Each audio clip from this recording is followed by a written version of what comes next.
그 월급에 잠이 와?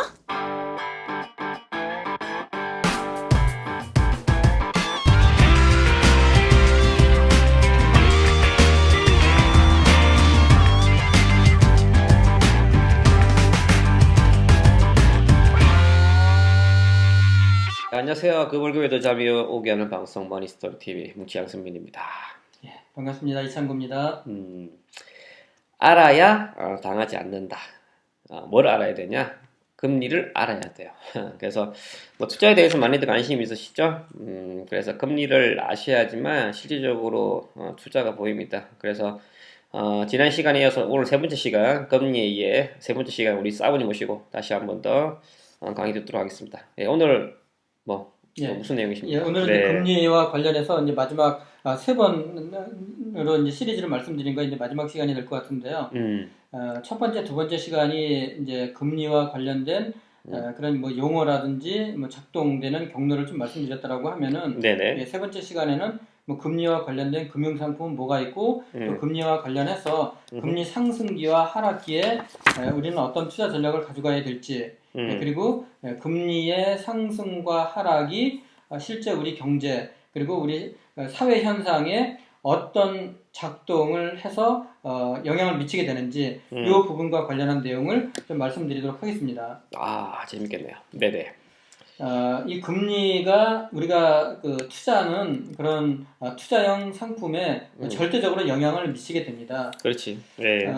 이게 이제 뭐 금리와 연동이 되는 그런 우리가 금리 형태의 금융 상품들뿐만이 아니라 금리 형태의 금융 상품이 아닌 실적 배당형 상품도 네. 금리에 밀접하게 영향을 받기 때문에 이런 이 금융 상품과 관련해서 우리가 어떤 전략이 지금 어떤 변곡점적인 금리가 이제는 올라가는 변곡점적인 상황에 왔기 때문에 다시 한번 좀 살펴볼 필요성이 있고요. 네. 이런 뭐 금리 형태의 금융상품 또는 실적 배당형 금융상품으로서 우리가 이제 투자 자산으로 많이 활용하는 게 펀드이기 때문에 이와 관련된 그런 구체적인 뭐 상품 그리고 뭐 투자의 뭐 전략이라든지 아이디어는 요 전에 뭉치하고 지난 이 팟캐스트에서 올렸던 그런 간접 투자 상품 펀드와 관련된 내용에 많이 이제 언급이 됐기 때문에 오늘은 뭐 제가 요 강의안으로 해서 간단하게만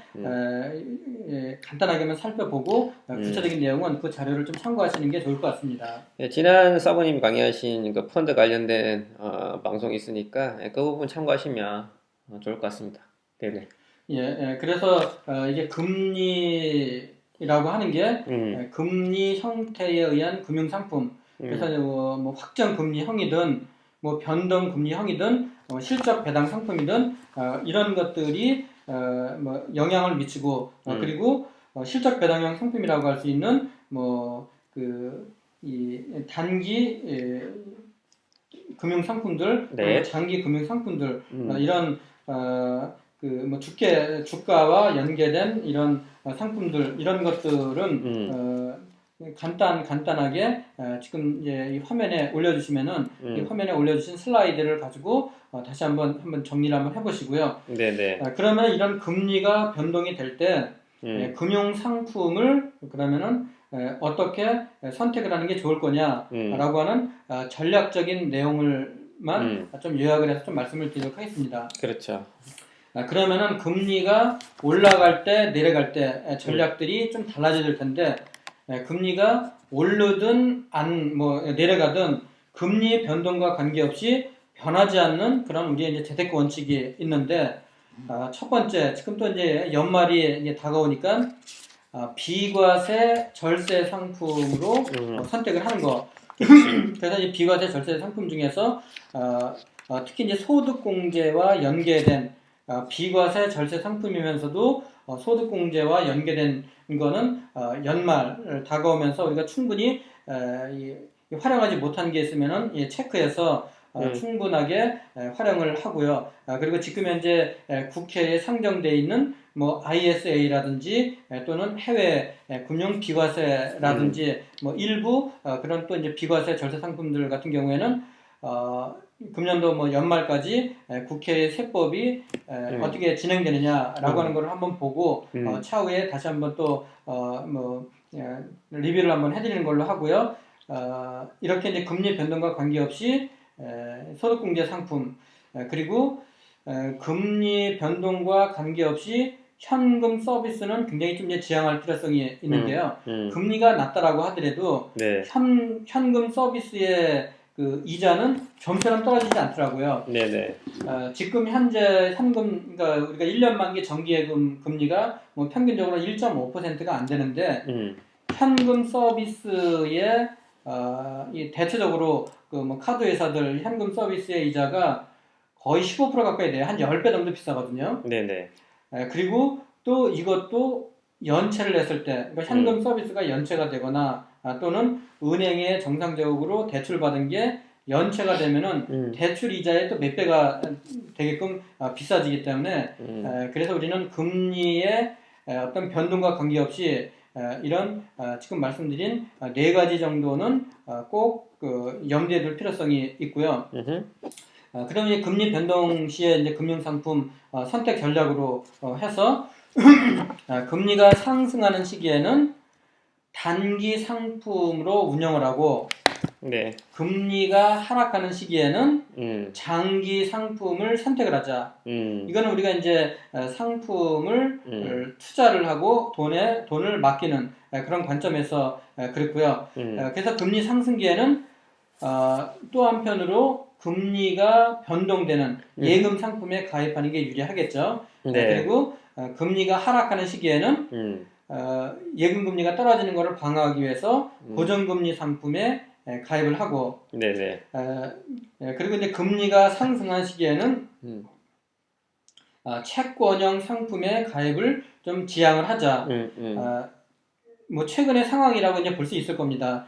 미국이 뭐 12월경에 금리 인상의 방아쇠를 당긴다라고 하면은 이미 뭐 그런 시중에 저기 그 시장에서는 시중의 그 금리는 뭐 벌써 이제 올라가고 있는데 금리가 상승을 하는 거 이게 이제 채권 시장에서는 채권 수익률이 상승하게 되면은 채권의 평가 가격이 하락을 하기 때문에 이렇게 금리가 상승하는 시기에는 일정한 수준이 되기 전까지는 될 수 있는 한 채권형 펀드는 좀 지양을 하는 게 좋게 되겠죠.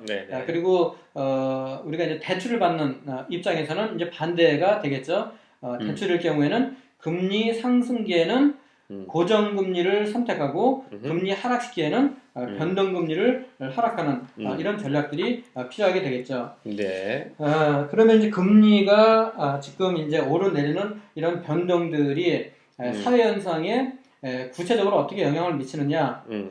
그리고 이제 미국이 구체적으로 지금 금리를 0%까지 떨어뜨렸다가 그리고 돈을 찍어서 풀다가 돈을 찍어서 푸는 거를 중지했다가 이제는 금리를 올리는 그런 국면으로 지금 이제 접어들 것 같은데 이와 관련된 게 사회 현상에 미치는 그런 영향들을 한번 살펴보도록 하겠습니다. 정부의 개입으로 인위적으로 통화를 확대하는 거 이게 이제 2007년도, 2008년도 미국의 서브프라임 모기지 사태로 인해서 경기가 굉장히 이제 나빠지면은 그러면은 정부가 이제 시장에 개입을 해서 시장 금리에 이제 개입을 하게 되는 이제 변곡점이 이제 발생이 되겠죠. 그러면 정부가 인위적으로 통화를 확대를 합니다. 인위적으로 통화를 확대하게 되면은 그러면은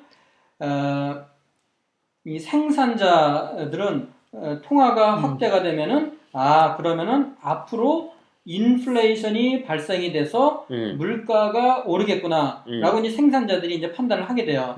그러면 생산자들이 생산재를 판매하는 그런 판매자들로부터 재고를 막 늘려가는 생산재에 대한 재고를 늘려가죠. 그래서 투자를 확대하고 생산재를 구매를 해서 이 재고를 막 쌓아가니까 이게 결국은 이 생산재 판매자 그 다음에 공장에서 물건을 만드는 게 증가를 하니까 이 노동자 그런 이 관점에서 보면은 소득이 증대하고 소비자의 수요가 확대가 되겠죠. 네.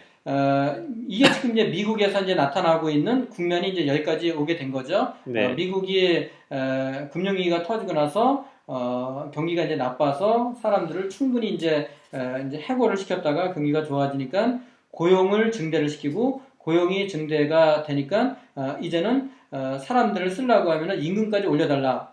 그래서 이런 부분들이 소비재 가격의 상승으로 영향을 미치게 되니까 그러니까 소비재 가격이 올라가게 되니까 생산자는 점점 더 물건이 더 잘 팔려서 소비재 가격이 올리니까 수입이 상승돼서 경기가 좋아지는 턴 어라운드로 네. 작동을 하게 되겠죠. 네네. 이게 바로 이제 정부가 이제 금융 정책, 재정 정책을 통해서 통화를 확대하는 거. 그게 이제 본원 통화도 느리고 뭐 M1, M2를 느림으로 해서 시장에 뭐 이제 개입을 하게 되고요. 그러면은 이게 정부가 이렇게 이제 개입을 하게 되면은 시장에서의 금리가 상승이 되면서 시장의 이제 조정 과정을 거치게 되죠. 네. 그래서 정부가 시장에 개입을 하는 방아쇠를 땅 당기게 되면은 정부의 인위적인 통화 확대 및 신용 팽창이 이 생산자 입장에서는 이 물건이 이제 잘 팔리고 그리고 그러다 보니까 소비재 가격을 잘 팔리고 수요가 증가하니까 소비재 가격을 막 올립니다. 그래서 소비재 가격이 폭등을 해서 올라가게 되면은 그러면은 이게 결국은 또 이 생산재를 만드는 생산재 판매자 그리고 이 물건을 만드는데 노동력을 제공하는 노동자가 임금을 인상 요구를 하게 되죠. 그렇죠. 그러니까 이런 것들이 생산자 입장에서는 이제는 그 재료비, 노무비, 경비 이런 이 원가의 생산비가 부담이 돼서 네네. 결국은 생산자는 이 금리가 올라가게 되니까 또 물건 가격을 올리게 되는 이런 그러니까 인플레이션으로 금리가 상승을 하고 인플레이션으로 자연 조정 과정으로 시장에 그런 이 조정 과정이 있게 되는 거죠. 네. 그래서 이런 조정 과정이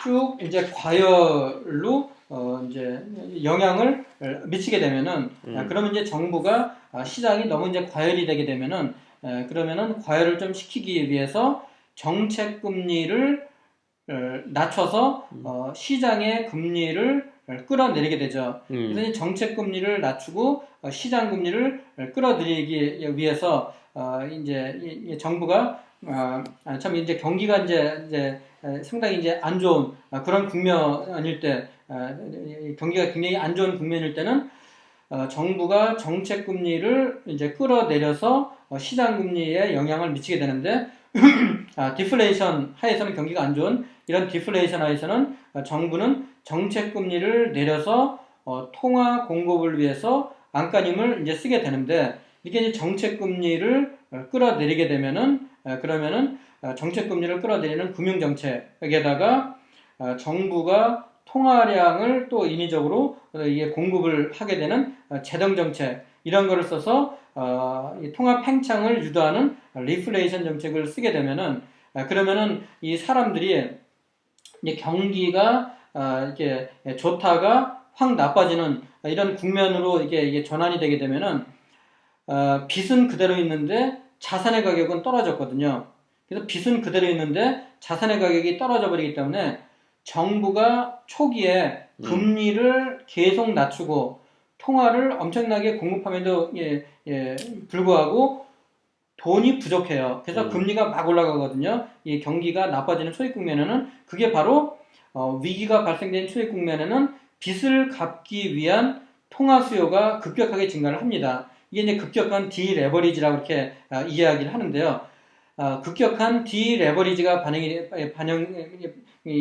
발생이 돼서 통화를 뭐 정부가 금리를 낮추고 통화를 공급해서 막 2배씩 공급을 해도 빚을 갚기 위한 디레버리지의 통화 수요가 그 이상 발생이 돼서 돈의 수요보다도 이제 공급보다도 수요가 훨씬 많아지면서 초기에 금리가 확 올라가게 되는데 요게 일정한 시간이 지나면서 이제 위기감이 좀 수그러들게 되면은 빚을 갚기 위한 통화 수요가 이제 줄어들게 되죠. 이러면서 시장의 금리가 정책의 금리로 가까워지게 되면서 시장 금리가 이제 본격적으로 이제 하락을 하게 됩니다. 네네. 그래서 정부가 정책 금리를 낮추기 위해서 시장에 개입을 하는 초입 국면에는 통화를 공급함에도 불구하고 시장 금리가 이제 확 올라가는 그런 국면 이후에 이제 서서히 시장 금리가 떨어지게 되는 게 이제는 통화 수요가 이제 실물적인 수요만 이제 위축된 형태로 이제 반영이 되기 때문에 이렇게 이제 영향을 미치게 되죠. 그래서 이제 정부가 금리를 낮추고 통화량을 공급함에도 불구하고 경기가 진작이 되지 않고 점점 더 이 통화의 수요가 줄어들게 되면은 그러면 정부는 금리를 더 이제 낮추게 되는데요. 정부가 금리를 계속 낮춰서 거의 0% 수준까지 이제 끌어내리게 되거든요. 네. 0% 수준 금방까지 이렇게 이제 금리를 내리게 되면은 정책 금리를 낮춘 거가 시장 금리를 장기간 지속적으로 끌어내리기에 그런 힘든 그런 상태까지에 도달하게 되고 어느 순간에 다다라 버리면은 금융 시스템이 뭐 붕괴가 될 그런 상황까지 가까이 가게 되는데 그거를 우리가 유동성 함정이라고 이렇게 이야기를 하는데요. 그 유동성 함정이라고 하는 게 케인즈가 1920년대 세계 대공황 때 통화량을 늘렸지만 경기가 늘어나지 않자 제기한 학설인데요. 유동성 함정이라고 하는 것은 금리를 낮추고 통화량을 늘려도 투자나 소비가 늘어나지 않고 경기가 활성되지 않는 상태인데 네. 금리가 일반적으로 시장에서 생각하는 그런 일정한 수준 밑으로 내려가게 되면은 그러면 이제 금리가 더 이상 내려가지 않을 것이야. 미국 같은 경우에는 뭐 0%까지 이제 떨어뜨린 거고 우리나라 같은 경우에는 지금 한 1.5% 뭐 또는 그 정도 선이라고 하면은 이제는 이자율이 더 이상 내려가기보다는 올라갈 것 같다라고 하면은 금리를 정부가 정책 금리를 계속 낮춰도 시장의 금리가 떨어지는 게 아니라 사람들이 현금을 보유하게 되거나 또는 투기적인 수요로 해서 금융과 관련된 투기적 화폐 수요로만 유동성 돈이 이동을 하게 되면서 이런 상태로 우리가 유동성 함정에 빠지는 그런 국면이라고 이렇게 이야기를 하죠.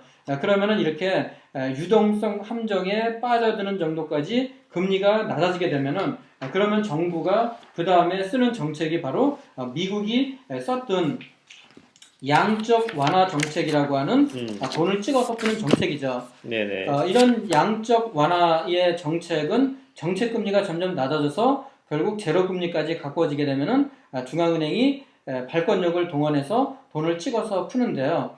이런 양적 완화를 할 수 있는 그런 국가는 아무 나라나 할 수 있는 게 아니죠. 이런 양적 완화를 쓴 게 경기를 부양시키는 그런 효과를 발휘하려고 하면은 기축통화 국가만이 가능하거든요.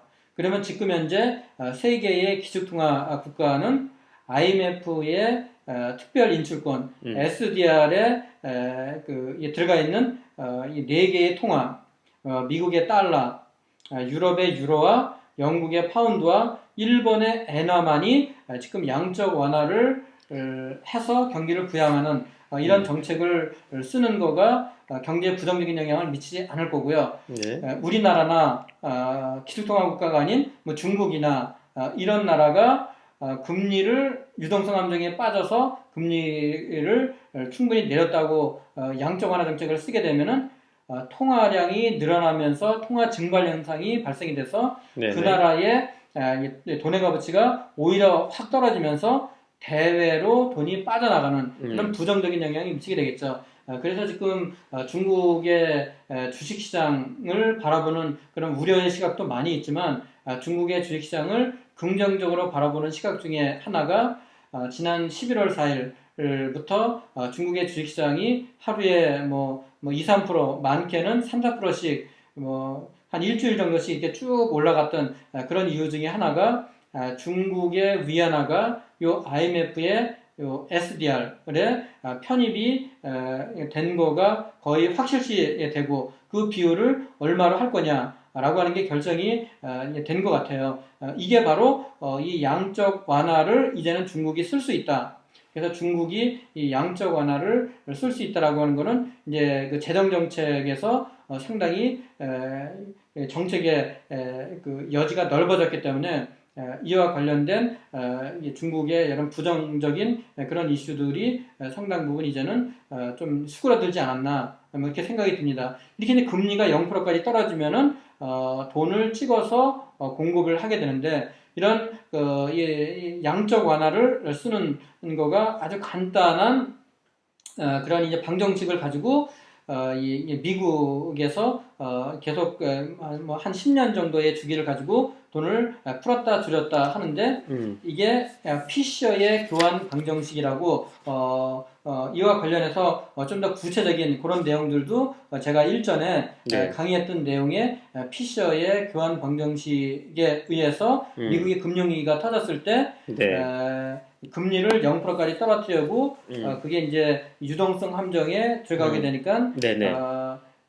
이 총통화량을 늘리기 위해서 이 MV라고 하는 왼쪽에 있는 이 방정식에서 통화 승수가 늘어나지 않으니까 이게 이제 지금 미국의 통화 승수가 이걸 M2를 기준으로 한 통화 승수인데 미국이 보통 이제 M2를 기준으로 했을 때 통화 승수가 경기가 좋을 때는 한 10 정도, 경기가 나쁠 때는 5 정도를 왔다 갔다 하는데 금융위기가 터지고 나서 미국의 통화 승수가 약 뭐 한 2.67 정도까지 떨어졌거든요.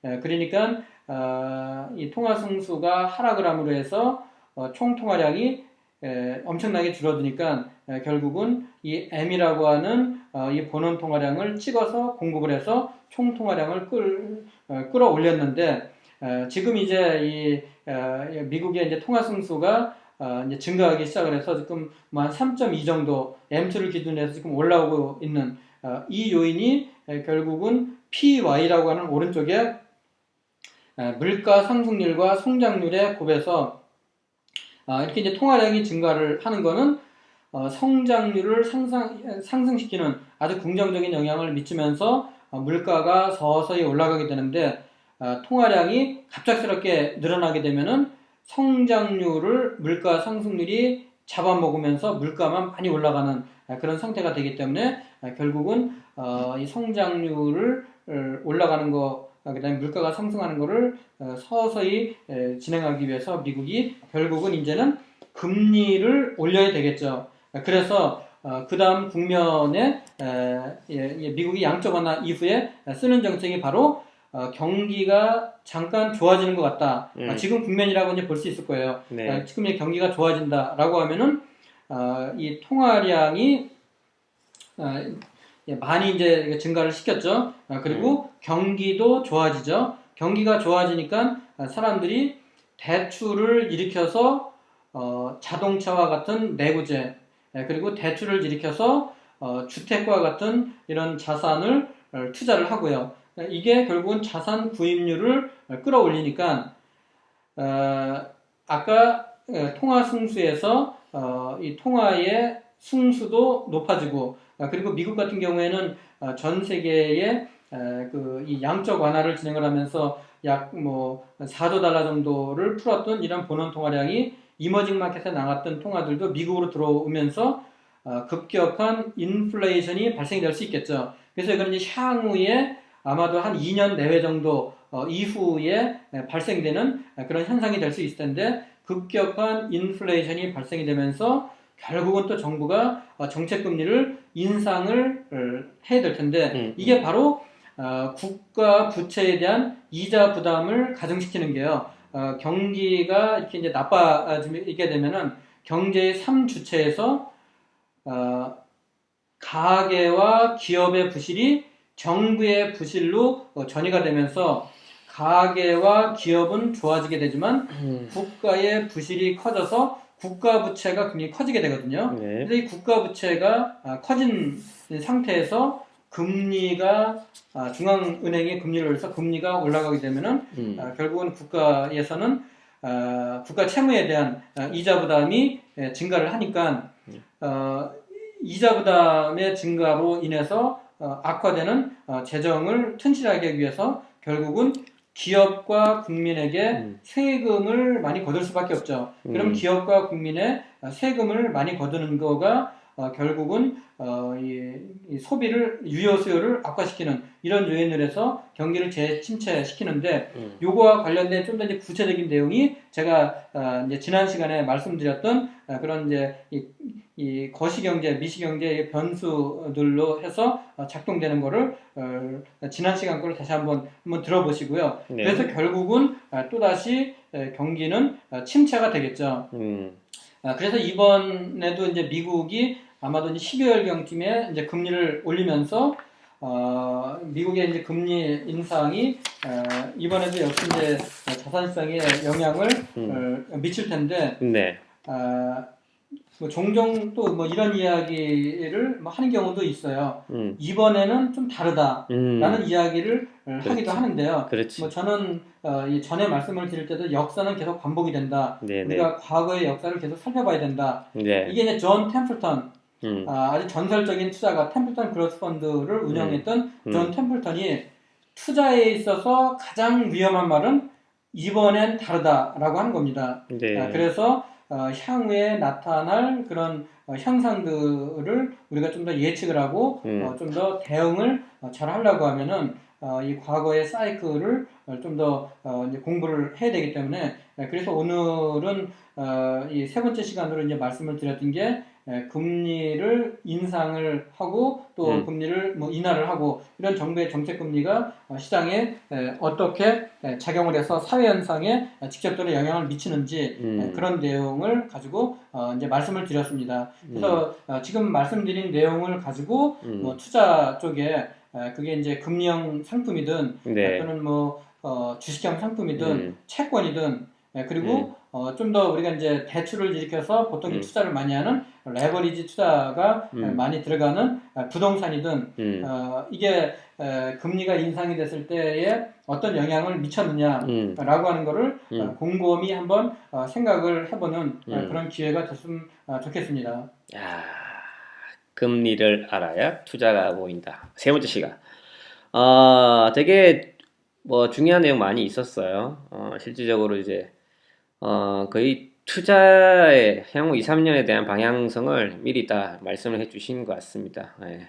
이 강의를 듣고 안 듣고 차이가 내 자산을 지키고 안 지키고 차이. 그게 불과 몇 년 내에 나타날 수 있다. 다시 한번 우리 긴 강의를 해주신 우리 사부님께 감사의 말씀을 드리며 강의하는 저희 홈페이지에 있으니까 저희 홈페이지 보시고 저희 moneystory.tv 들어오셔서 메모 남겨주시면 답변 드릴 수 있도록 하겠습니다. 사부님 강의 한번 하고 나면 또 질문들이 또 여러 개 분들이 많이 오시는데 다시 한번 말씀드리지만 질문을 하실 때는 조금 더 구체적으로 문의 주시면 저희가 조금 더 답변을 드리는데 도움이 될 수 있을 것 같습니다. 네, 긴 시간 수고 많으셨습니다. 감사합니다. 예, 감사합니다.